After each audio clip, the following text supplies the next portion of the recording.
quantidade de rivalidades marcantes na história de 70 anos da Fórmula 1 é um sem número. Há disputas acirradas e inimizades construídas por todos os motivos imagináveis, aquela miríade de possibilidades que o esporte oferece para competidores rosnarem para os rivais. Os 4 campeões mundiais que comemoraram na Fórmula 1 entre 1985 e 1993 formaram toda a sorte de possíveis combinações de desavenças. Mas quando o período deles passou e a vida seguiu, um conflito específico abriu a porta para uma nova estação de rivalidades. Michael Schumacher e Damon Hill mostraram ao mundo da Fórmula 1 que o show tinha de continuar. A troca de guarda no grid foi gradual. Nelson Piquet saiu de cena após a temporada 1991. Nigel Mansell partiu para os Estados Unidos após o título de 92. Voltaria mais tarde, mas apenas para algumas corridas. Alain Prost também saiu campeão em 93 e Ayrton Senna morreu logo no começo de 94. Era o fim daquele grupo que ficava guardado na história do Mundial, mas hora de seguir em frente. O grid de 1994 contava com gente que marcaria nome da categoria nos anos seguintes. O bicampeão Mika Häkkinen, por exemplo, os vice-campeões Rubens Barrichello, Ed Irvine e David Coulthard. Mas outros dois pulariam muito na frente em batalha pelo protagonismo que nos anos anteriores simplesmente não estava ao alcance: Schumacher e Hill. O inglês não era um menino, caminhava para os 34 anos e estava na Williams desde o ano anterior, mas como um piloto número 2 clássico. Sem Senna, teve de assumir o timão de uma Williams menos forte do que em 92 e 93, mas ainda bastante capaz. Michael era um jovem, tinha 25 anos e estava na Benetton desde 1991, mas em 94 a equipe ítalo-inglesa saltara de rápida para dominante. Benetton e Williams tinham larga vantagem para a McLaren e Ferrari, e seus pilotos principais não enfrentavam competição real dentro de casa. Schumacher começou avassalador, venceu 6 das primeiras 7 corridas do campeonato. A outra, claro, foi de Hill. Naquele momento, o alemão tinha a liderança, com 66 pontos contra 29 do rival, numa época, claro, em que as vitórias contavam 10 tentos e apenas os 6 primeiros pontuavam. O campeonato começou a mudar na Inglaterra, a 8ª etapa. Damon venceu em casa, mas a história não era essa. Schumacher recebeu a bandeirada em segundo, mas acabou desclassificado da prova.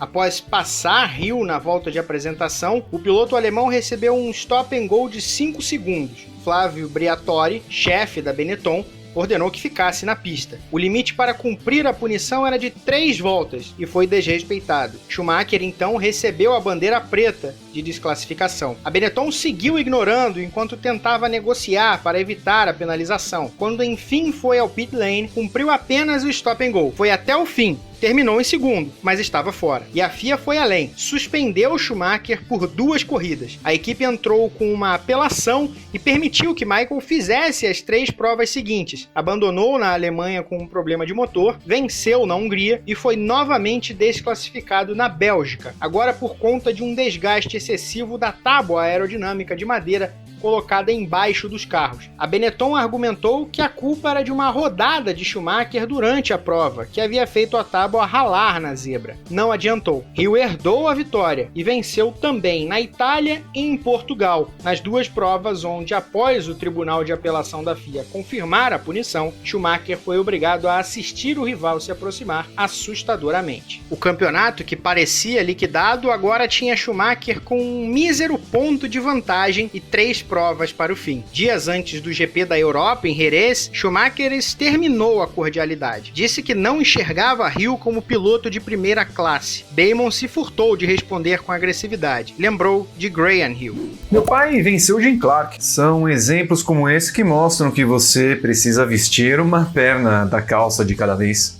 Na corrida seguinte, o alemão venceu com o inglês em segundo. No Japão, exatamente o contrário. A vitória em Suzuka, numa chuva implacável, é uma das maiores exibições da carreira de Hill. Em meio a uma tormenta, 11 pilotos abandonaram nas 13 voltas iniciais. Bandeira vermelha, então. A definição era a seguinte: com menos chuva, a retomada formaria uma corrida em 2 partes. O resultado seria resolvido com os tempos agregados nos 2 trechos. Schumacher venceu o primeiro com 6 segundos,8 de vantagem. Hill falou sobre o assunto em entrevista para o canal da Fórmula 1 no YouTube em 2019. Eu sabia que tinha de vencer em Suzuka para manter as chances de título. Meu nível tinha que ser outro para bater Michael. Pensei que se eu pudesse seguir-o de perto, eu veria do melhor lugar o que ele fazia de tão incrível. Eu o vi escapando o tempo inteiro, ele conseguia consertar. Como ele fazia, eu não tenho ideia, mas ele ali começou a me dar crédito por aquela vitória. Em dia inspirado como poucos, porém, Hill colocou 10 segundos,1 de frente no segundo trecho. A vitória ficou com o inglês por 3,365. Foi a última vez que uma corrida da Fórmula 1 foi definida de tal forma. Aproveite essa parada, se inscreva no nosso canal e ative as notificações. Dê o like, deixe seu comentário. Tem conteúdo inédito sempre na GPTV.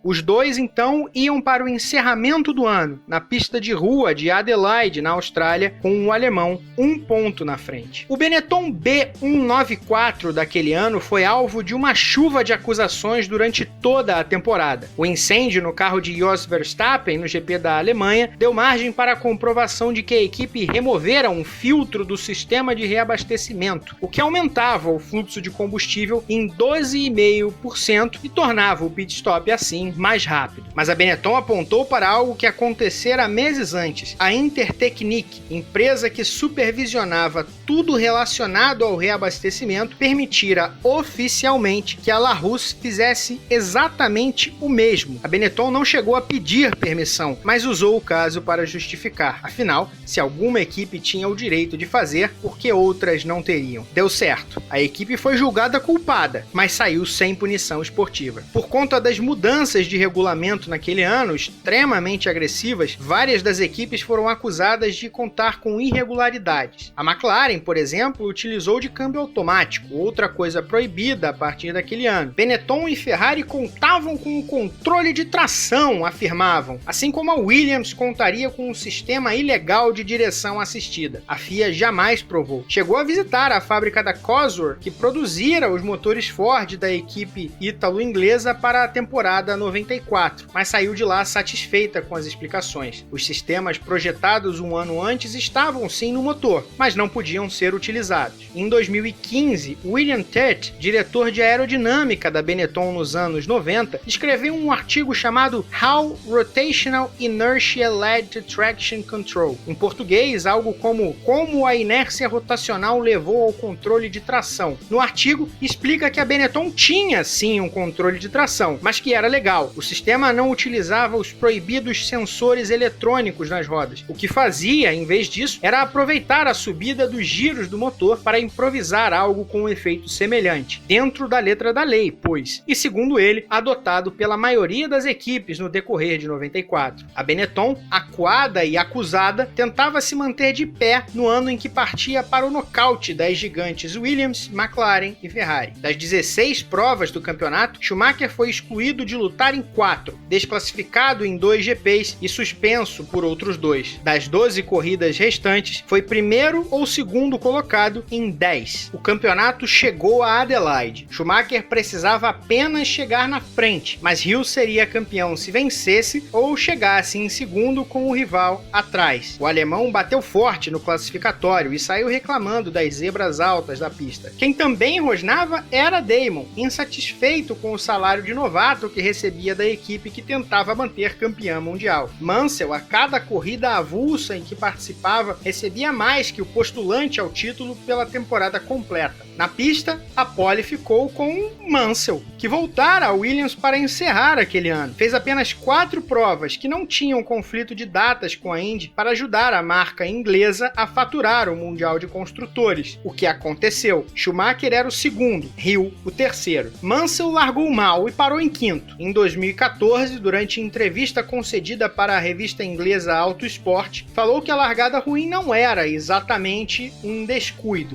Disseram para mim de todas as formas: você não será parte da corrida, não largue bem, assista e não interfira. Bom, então, deliberadamente, não larguei bem, apenas fiquei ali e assisti. Schumacher e Hill, como durante toda a temporada, assumiram as duas primeiras posições. Damon agora precisava bater o alemão para se tornar campeão mundial. O inglês seguia Michael de perto até a volta 36 e se aproximava. Schumacher exagerou na curva East Terrace, tocou, imagine, a zebra alta da qual reclamara, de frente. Acabou tocando o muro com todo o lado direito do carro, mas voltou e tentou traçar uma linha de defesa para a curva seguinte do lado de fora da pista. Damon contornou e mergulhou por dentro, mas Schumacher virou bruscamente para defender a posição e espremeu o Hill, que não tinha para onde sair. A batida foi inevitável. Michael foi reto para a barreira de pneus do lado oposto, parou de frente e abandonou. Por um instante parecia que a vantagem estava com o Hill, mas era apenas ilusão. Lento na pista, Damon começou a ser deixado para trás. Tinha danos no braço da suspensão dianteira esquerda. A Williams separou uma peça nova, tentou consertar, mas não tinha como. Parado nos boxes, cercado por mecânicos e engenheiros, Hill estava desolado. Sacudia a cabeça em desespero, tinha o olhar perdido, sabia que era o fim. E o fim foi. Schumacher era o campeão de 1994. Ainda na área do acidente, onde permanecia atrás da grade de proteção e junto ao público, o piloto recebeu a informação de fiscais e a voz dos alto-falantes começou a festejá-lo. Um dos mecânicos da Benetton fez sinais obscenos aos colegas da Williams dentro dos boxes. Júbilo total para a jovem equipe na comemoração.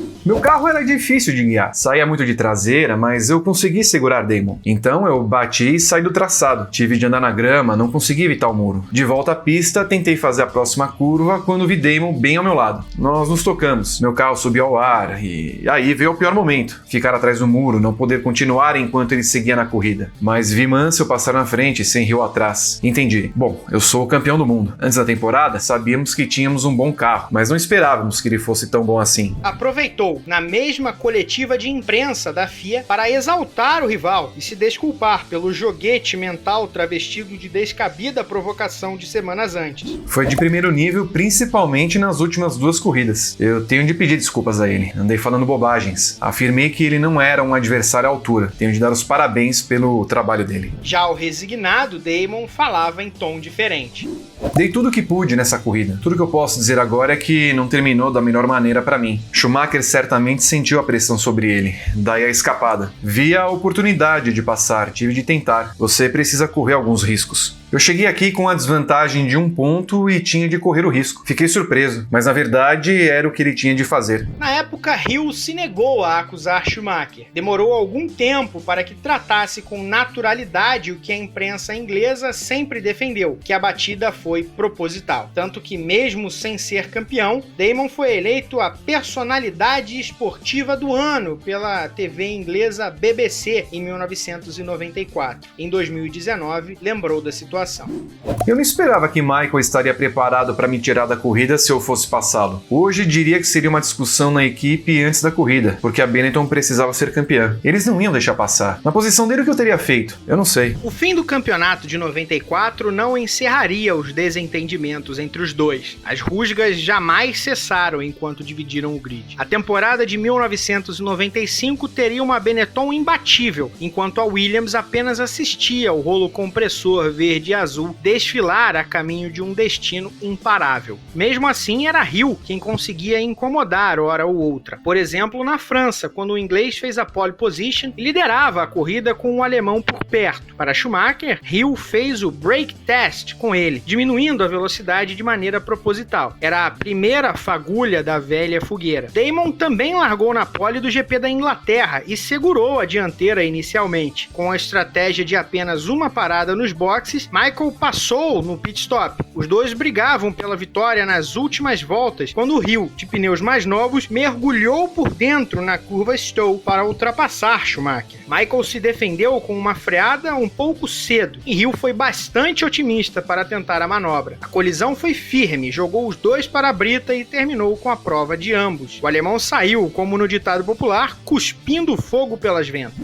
O que Damon fez foi estúpido e totalmente desnecessário. Não havia espaço para 2 carros e nenhum local de ultrapassagem. Se eu não estivesse lá, acho que ele teria ido direto para a brita. Mesmo na frente de sua torcida, é preciso manter o temperamento sob controle. Foi mais ou menos a situação de Adelaide no ano passado, onde ele também tentou mergulhar onde não tinha espaço. Hill apenas se defendeu. Achei que vi uma oportunidade que dava para tirar vantagem, mas temo que Maicon seja um cara mais difícil que isso para passar. Tivemos um acidente que eu descreveria como de corrida. Já na Bélgica, Schumacher largou somente na 16ª colocação e partiu para a vitória numa daquelas situações de chove e para das mais miseráveis. Mas quando a estratégia de Michael funcionou e o ataque de Damon passou a ser pela primeira posição, o inglês não gostou do tipo de defesa aplicado pelo campeão vigente. Nós tivemos alguns momentos bem cabeludos, não estou satisfeito com a forma como ele guiou para cima de mim. Se foi de propósito, é muito ruim. Não acho que foi aceitável. Fórmula 1 não é kart, há coisas que são aceitáveis e outras que não são. A reclamação maior era sobre uma defesa de fato perigosa de Schumacher ao deixar o carro deslizar pela veloz e perigosa curva Blanchimont. Damon até conseguiu vencer a batalha em questão e ultrapassar, mas tinha pneus de chuva e a chuva tinha parado. Schumacher, na estratégia certa, tinha pneus para a pista seca. Vitória do alemão. A corrida seguinte foi o GP da Itália. Schumacher e Hill eram o segundo e terceiro colocados quando a Williams abalroou a traseira da Benetton e tirou novamente ambos do combate. Irritado com a nova sequência de desinteligências, Schumacher imediatamente bateu o cinto e correu para o carro da Williams com o intuito de tirar satisfação. Hill saiu tranquilamente. Desta vez, como ficaria claro para o alemão poucos minutos depois, era realmente um acidente. O retardatário Taki Inui, então piloto da Footwork, fez uma manobra confusa para abrir espaço para o alemão e, no caminho, jogou o carro na frente do inglês. Damon saiu como pôde e não conseguiu evitar mais esta pancada. Schumacher se desculpou pouco depois. O bicampeonato estava no caminho de Michael, mas o ano seguinte seria de reivindicação.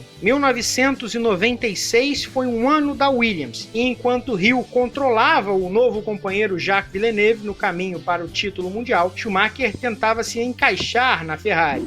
Acho que ele ficou feliz por mim. Na época falou que eu precisava daquilo. E ele estava certo. Ser campeão mundial para mim significava muito. Acho que para ele, ser o melhor era uma missão na vida. Ele pode dizer que atingiu isso. O motivo pelo qual teve tanto sucesso na Fórmula 1 foi porque era completamente comprometido em se colocar na melhor situação possível, seu foco, a ética no trabalho, a competitividade extraordinária e todo aquele talento. Quando você mistura tudo aquilo, cria alguém imbatível. Esse era Michael. O caminho traçado por ambos a partir daí seria diferente. Na Ferrari, Schumacher demorou alguns anos até conquistar um campeonato, mas as discussões no mundo do esporte a motor sempre foram sobre quando viria o primeiro caneco de vermelho. Não havia dúvidas quanto ao fato que o dia chegaria. Hill, por outro lado, perdeu a vaga na Williams no meio do campeonato do qual foi campeão. Guiou pela Arrows em 97 e partiu rumo a Jordan para fazer duas últimas temporadas, 1998 e 1999. No time de Eddie Jordan, em 98, uma dessas peças que a vida prega. Teve Ralf Schumacher, o irmão mais novo do maior rival, como companheiro. A Ferrari se via capaz de brigar pelo título mundial após 2 anos de domínio com a Williams, e a rival era a McLaren, de volta às primeiras posições. Foi na 7ª etapa do campeonato que os dois se encontraram de maneira contundente uma última vez. Schumacher tinha a corrida nas mãos, mas acabou punido quando voltou dos boxes lado a lado com outro antigo rival dos tempos de Alemanha, Heinz-Harald Frentzen, e acabou causando um toque. Tendo que remar tudo de novo, começou a abrir caminho até chegar aos ponteiros. Em meio a uma disputa pelo segundo lugar, ao qual Hill conseguira se lançar, Schumacher não gostou da reação do rival ao mudar a trajetória da Jordan mais de uma vez para tentar defender a posição. O alemão, com um carro extremamente mais rápido, conseguiu passar e partiu para a vitória. Hill teve problemas logo em seguida e abandonou, o que não impediu Michael de reclamar mais uma vez. Isso foi pura pilotagem perigosa. Se alguém quer te matar, precisa fazer de outra forma. Estamos a mais de 320 km por hora na pista e alguém mudar a trajetória um total de 3 vezes é totalmente inaceitável. O que restou a Hill foi tirar um sarro. Ele sempre parece ficar irritado comigo sobre qualquer coisa, mas eu não fiz nada de errado. Estávamos disputando e eu dificultei a ultrapassagem para ele. O ano de 1998 marcou a última vitória de Hill, exatamente numa dobradinha da Jordan com Ralf na Bélgica. O campeão também não foi Schumacher, mas Mika Häkkinen. O alemão só cortaria a fita do traje vermelho em 2000, após a aposentadoria de Damon. Em 2017, 4 anos após Schumacher sofrer um acidente esquiando nos Alpes franceses, Hill escreveu no Twitter: "Ele não foi tão bom comigo, mas eu o perdoo. É uma pena, nós nunca conseguimos conhecer melhor um ao outro. É uma grande pena." O comentário foi feito em resposta a uma publicação da Fórmula 1 que trazia um elogio de Felipe Massa a Michael. Em 2019, falou um pouco mais sobre o antigo rival. Muitas coisas sobre Michael criaram dúvidas em seus rivais. Não entendo. Se você é tão talentoso e tão brilhante, por que iria querer alguma ajuda extra? Houve momentos em que ele passou dos limites. O quadro final da carreira de Michael Schumacher e Damon Hill pinta realidades monstruosamente diferentes. Schumacher largou para 308 GPs, venceu 91, foi a 155 pódios, anotou 68 poles e, é claro, venceu 7 títulos mundiais. Hill encerrou a carreira com 122 grandes prêmios, 22 vitórias, 42 pódios, 20 poles, além do título de 96. Uma carreira impressionante, mas juvenil se comparada à do rival. Toda a diferença do mundo não pode desfazer o fato de que, enquanto estiveram juntos nas pistas da Fórmula 1, os dois se transformaram em arquirrivais e alimentaram a maior rivalidade nascida nos anos 1990. E aí, qual a rivalidade você acha que é a mais emblemática da história da Fórmula 1? Deixa a sua opinião aqui nos nossos comentários.